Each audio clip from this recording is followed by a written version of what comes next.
Hola, es un gusto saludarlos nuevamente. Desde enero de 2012, en Colombia existe la Ley de Restitución de Tierras, una ley aprobada 6 meses antes con participación de todos los sectores políticos, económicos y sociales. Pero hoy hay una amplia controversia en torno a esa ley.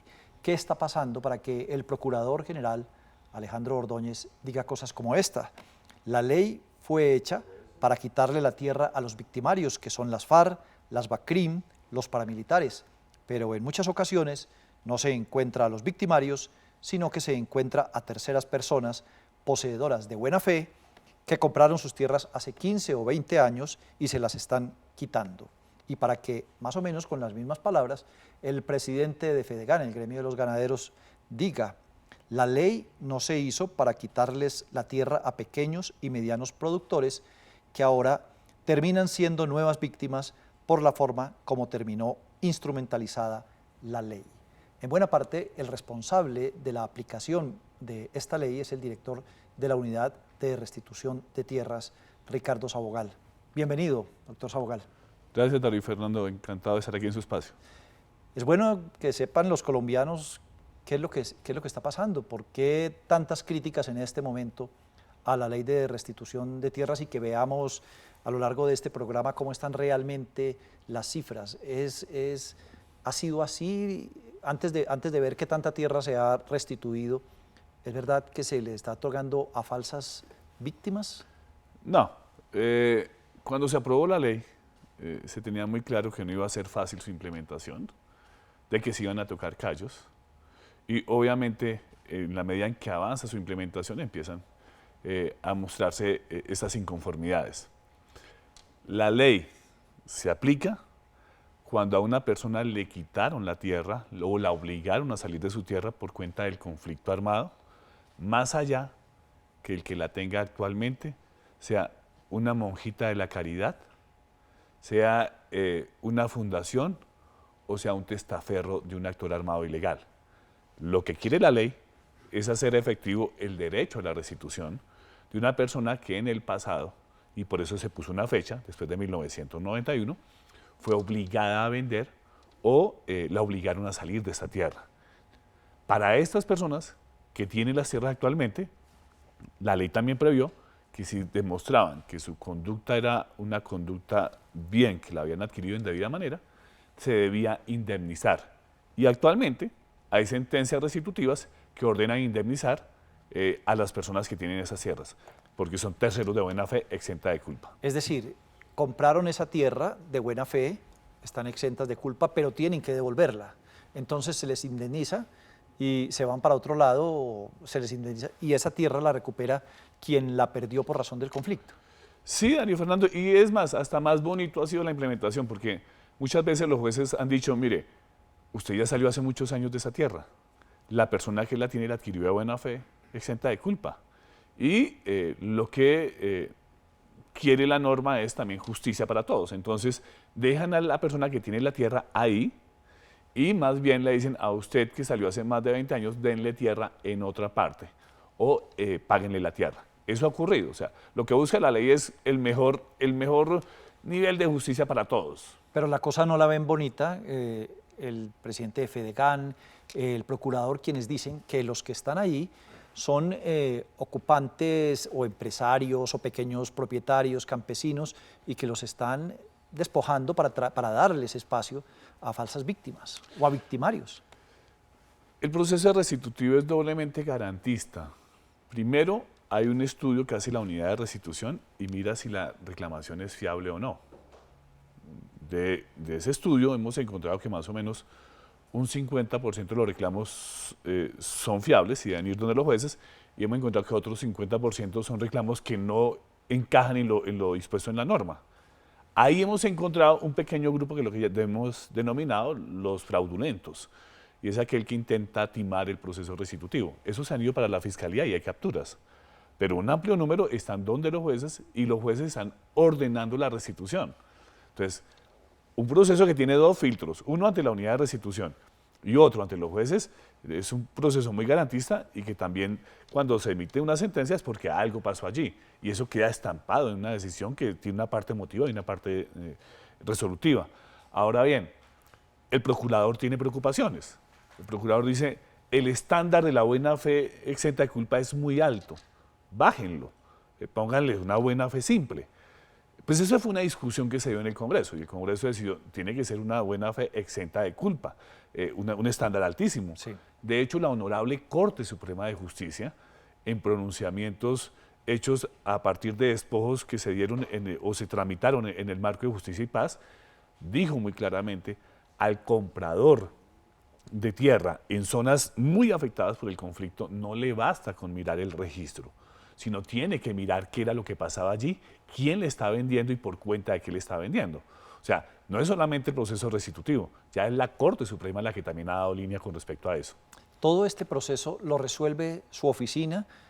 Cualquiera que considere que tiene derecho a reclamar que le restituyan una tierra, va a su oficina y su oficina le resuelva todo ese problema. Sí, no, una parte la hacemos nosotros y otra parte la hacen los jueces. Nosotros escuchamos a la persona su reclamo, lo documentamos, si encontramos que es un reclamo que tiene mucha prueba que definitivamente allí pasó algo, se lo pasamos a los jueces llaman al que tiene la tierra, allí hay una controversia probatoria y luego dictan su sentencia. Este proceso en su conjunto ya fue analizado por la Honorable Corte Constitucional y encuentra que está ajustado a la Constitución y que no se violenta para nada el debido proceso.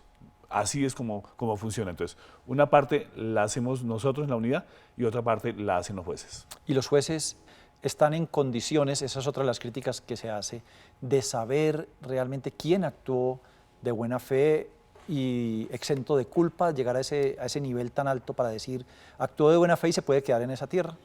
Pues ¿O se tiene que ir con una indemnización? Pues los jueces tienen las limitaciones propias de un proceso judicial donde dictan su sentencia con lo que hay en el expediente. A uno le dicen como abogado, alegue, si alega, prueba. Entonces, las víctimas que van de la mano de la unidad de restitución llevan sus abogados, Sí. Estas llevan sus pruebas. El que tiene la tierra tiene toda la oportunidad de llevar sus pruebas y pedir las pruebas que también a bien considere para darle sustento a lo que está alegando. Y a lo último, el juez falla, dicta su sentencia con lo que le dijo el reclamante y con lo que le dijo el que tiene la tierra. Y con esos elementos, porque él no puede obrar por fuera del proceso, con lo que está en el proceso, dicta su sentencia. Pero este tema jurídico lleva a una congestión y yo voy a mirar unas cifras que le voy a pedir que me aclare además porque he encontrado varias. Encuentro una cifra según la cual solo el 3.4% de las solicitudes presentadas han sido resueltas judicialmente y la cifra de solicitudes presentadas es 87.118. Las resueltas judicialmente se acercan a las 3.000. Entonces aquí hay un cuello de botella inmenso. ¿Esas cifras sí corresponden? Pues ahí lo que hemos encontrado nosotros, y este es un análisis que hace una ONG que se denomina Forjando Futuros, que desgraciadamente falsea las cifras o las muestra de una manera en que hace pensar o permite que se concluya de manera errada. 87.000, la cifra real, 87.000 reclamos, sí, esos han llegado. Ahorita deben haber llegado más, pero en el momento que él hizo el corte seguramente sí. Ahora, solamente se han resuelto el 3.4, falso. Eso es mentira. Se ha resuelto el 22% de los reclamos que han llegado. Ahora bien, no todo proceso que entra a la unidad es resuelto por un juez. Hay un alto porcentaje que es resuelto por la unidad y son aquellos reclamos que no van a los jueces porque no tienen los desechan. Los desechamos. Sí. Entonces, esos también fueron decididos definitivamente. Y los jueces deciden solamente aquellos casos donde la unidad encuentra que hay soporte probatorio. Entonces, la cifra real que uno puede decirle al país es, se ha resuelto el 22% de los reclamos que han llegado al proceso restitutivo, al sistema restitutivo. De esos, los jueces dictaron sentencia en más de 3.000 casos que corresponde al 3.5. Y hay un 17, un 19 que fue resuelto por la unidad de manera negativa y ya se le notificó a la persona que reclamó. Pues según eso veo entonces más coincidente estas cifras de Aura Patricia Bolívar en el portal Razón Pública dice que 31.604 solicitudes resueltas por la unidad, que 16.318 no han sido clasificadas como desalojados o abandonados. Por lo tanto, corresponde entonces a que quedaron cerca de la mitad, unos 16.000, que sí efectivamente pasaron a jueces. Y Sí. de esos son las 3.000 sentencias. Sí, ese es un análisis que hace una persona que pues, conoce muy bien el proceso. Sí. Y sí, ese es el análisis. Hay más de 30.000 reclamos que analizó ya la unidad, de los cuales la mitad se fue para donde los jueces y la otra mitad no fue para donde los jueces porque no tenía los elementos para ir donde los jueces. Ahora bien, y ahí hay un tema el que vale la pena hacer el reclamo. De esos 15.000 reclamos que están donde los jueces, se han dictado sentencias sobre 3.500 o más de 3.000. ¿Ese es una buena marcha o debe ir más rápido? Nosotros pensamos que allí debe evolucionar más rápido el proceso restitutivo. ¿El sistema judicial sí se preparó para eso? ¿La ley contempló una justicia especializada en el tema o no? Sí, se contempló por la ley una especialidad dentro de la justicia ordinaria, sí, y allí se instalaron los jueces de restitución. En este momento hay 54, entre magistrados y jueces del circuito.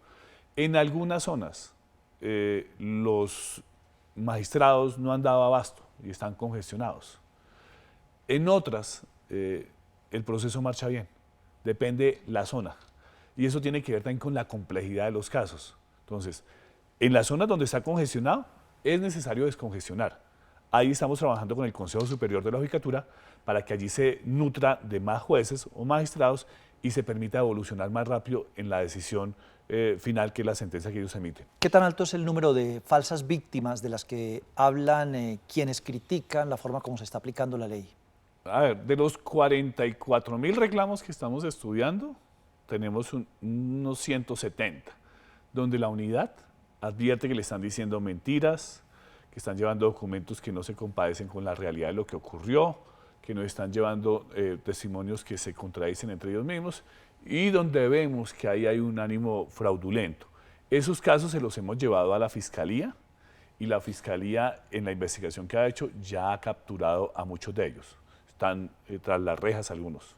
Yo estoy citando también, y aquí vuelvo a citar a Aura Patricia Bolívar de Razón Pública, que es un portal independiente, y dice: el número de falsas víctimas es irrisorio, solo un 1%, y el 96% de los fallos que se han producido hasta el momento, que son 1.686 sentencias, han sido en favor de víctimas reales. ¿Esto qué significa? Que frente a los críticos. Pues lo que significa es que la unidad hace bien la tarea en lo administrativo, desecha el 50% que no va, pero no necesariamente falsas víctimas.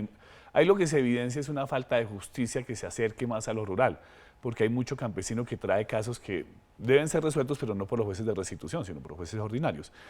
Y en ese filtro que hace la unidad, ese 50% que se va para donde los jueces, se encuentra que fue una buena labor, porque en el 95% de los casos los jueces dan la razón.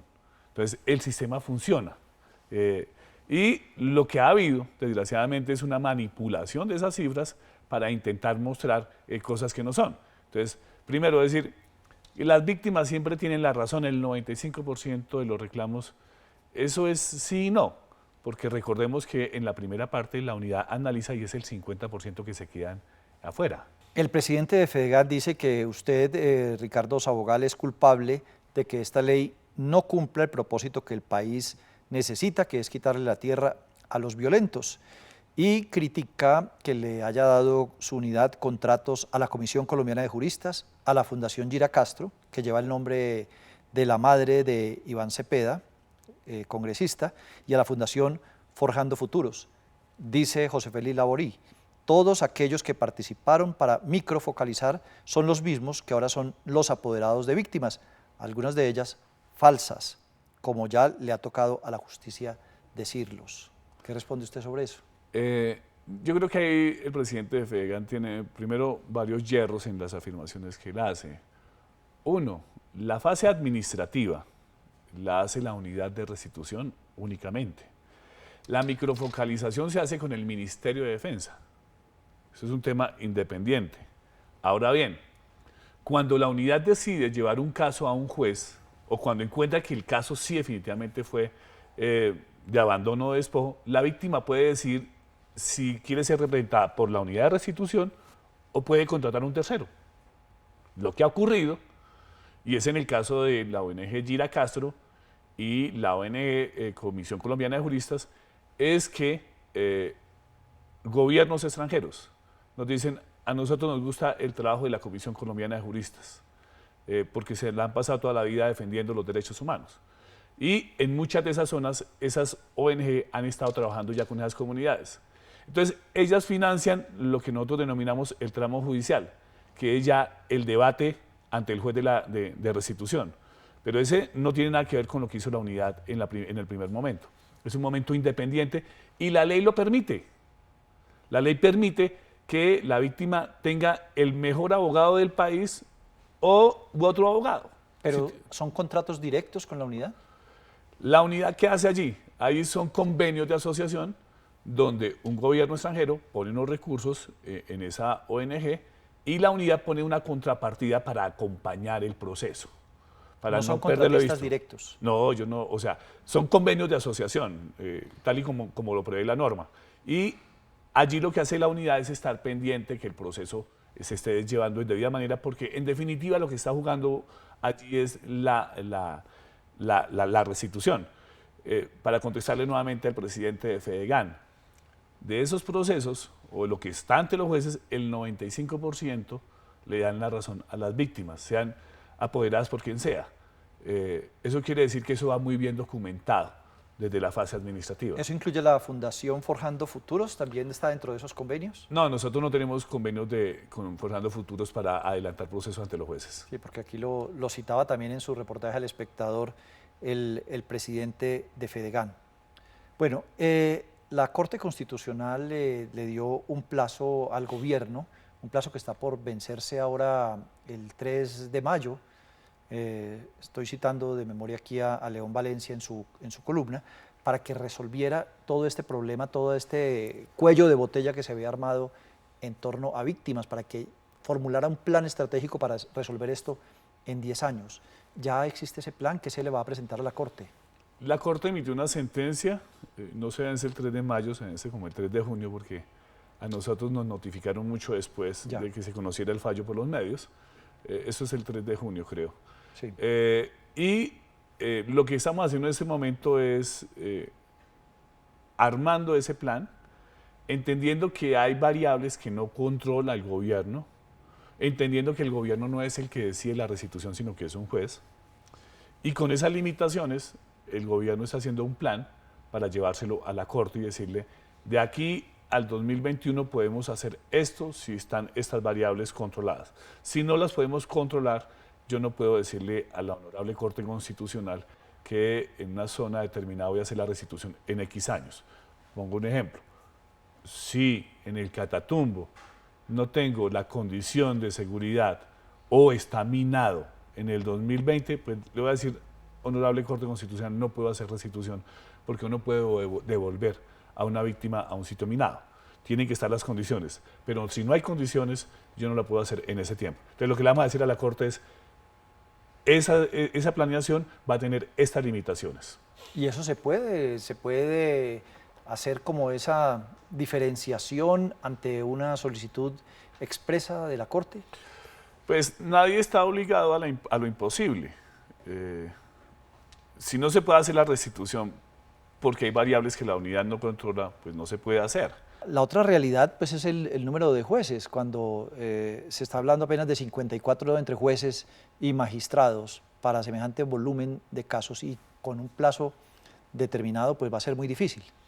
Sí, ahí es un tema que se está trabajando con el Consejo Superior de la Judicatura. Lo que queremos básicamente allí, o lo que se quiere, es que se nutra de más jueces. Ya los jueces conocen los procesos, ya conocen la metodología, saben la complejidad de los casos y saben que no son fáciles de resolver. Y en ese sentido, obviamente, que se va a tener que instalar más juzgados, pero eso es una decisión que depende del Consejo Superior, con ellos estamos trabajando. Sí, ahora pues hay un temor que ha sido multiplicado también y ha sido mediatizado pues por la presencia del procurador, del presidente de Fedegan en estos foros, es usted tiene una tierra, se la compró a alguien, muy probablemente se la van a quitar. Eso es lo que se está divulgando ahora. De las 1.686 sentencias que se ha proferido y que se dice en favor de las víctimas, ¿cuántos se puede decir que han sido personas que tengan que irse de esa tierra que tenían? Mario Fernando, esa es una muy buena pregunta, porque, y no lo digo por el procurador, no sé si el presidente de Fedegan haya caído en eso, pero lo que ocurrió en estas convocatorias es que se mandó mal una información por personas que estaban en la zona y se desinformó. Entonces, en esas convocatorias se decía, a todo el mundo le van a quitar la tierra. Mentira. Solamente se están analizando casos determinados. Pongo un ejemplo en San Alberto. En San Alberto solamente tenemos 27 personas respondiendo por temas de restitución ante los jueces. 27. Y, sí. no 3.000 personas, no, 27. Ahora, que allí sí se envía el mensaje como si todo el mundo tuviera problema, ¿no? El que tenga las tierras bien no va a tener ningún inconveniente. Son solamente aquellos que tienen problemas. Y normalmente la gente sabe quién tiene problema y quién no. En San Ángel, donde se hizo la anterior citación, ahí también se tiene muy determinado cuáles son las zonas afectadas. Y eso es porque hay mucha evidencia. Entonces, cuando Jorge 40 se desmovilizó, pues allí era donde tenía su centro. En la documentación que se encontró, pues ya se sabían cuáles eran las parcelas que tenían problema. Entonces, eso está muy determinado, pero no es la generalidad. Sí, ¿qué me pasa a mí si yo compro una tierra, que es como comprar un carro robado, usando un ejemplo que usted me puso hace un momento por fuera de cámara, que es un carro robado, es una tierra que fue despojada, yo no sabía, lo compré así, ¿qué me pasa ahora? Si entra el proceso restitutivo y se evidencia que usted es una persona que compró sin tener conocimiento de lo que ha ocurrido en el pasado y que cuando usted compró tuvo la diligencia del buen papá de familia, como lo dicen los profesores de Derecho, es indemnizado por el valor comercial de la tierra. No es el valor catastral, el valor comercial. Lo que vale la tierra se le entrega. Ahora bien, hay muchos jueces que deciden dejarlo con la tierra y más bien ordenar compensar a la víctima reclamante con un predio en otra parte del país o pagándole a la víctima reclamante. Pues le agradecemos mucho, doctor Ricardo Sabogal, por estas aclaraciones. Yo creo que este tema va a continuar, va a seguir generando. No es fácil además para todos los oyentes, para todos los televidentes, que de todas maneras tenemos que saber sobre esto. Al fin y al cabo, este es el primer punto del proceso de paz, el tema de tierra en Colombia, y es mucho lo que tenemos que aprender y entender bien con una adecuada información. Muchas gracias. No, Mario Fernando, pues mire, un tema muy, para cerrar, lo más importante de esto es que hoy discutimos con el procurador, discutimos con el presidente de Fedegan y que estamos discutiendo porque un juez está tomando decisiones. Sí, antes se hacía a tierra arrasada. Antes sí. El que tomaba la decisión era el jefe guerrillero o el jefe paramilitar. Pero bueno, ahora hay un problema preocupante, es que dicen 79 reclamadores de tierra asesinados. Pues han asesinado reclamantes de tierra, sí. No en ese número. Nosotros tenemos un dato como de 14 personas asesinadas y que se está investigando. Pero ese es un mensaje muy importante, porque antes, y vuelvo al Magdalena, en San Ángel, Magdalena, el que tomaba las decisiones era Jorge 40. Sí. Hoy hay un juez de restitución y ese es otro nivel de diálogo. Muchas gracias, doctor Sabogal. No, con gusto, Mario Fernando. Y a ustedes también, muchas gracias por haber estado con nosotros. Los esperamos en una próxima oportunidad. Que descansen.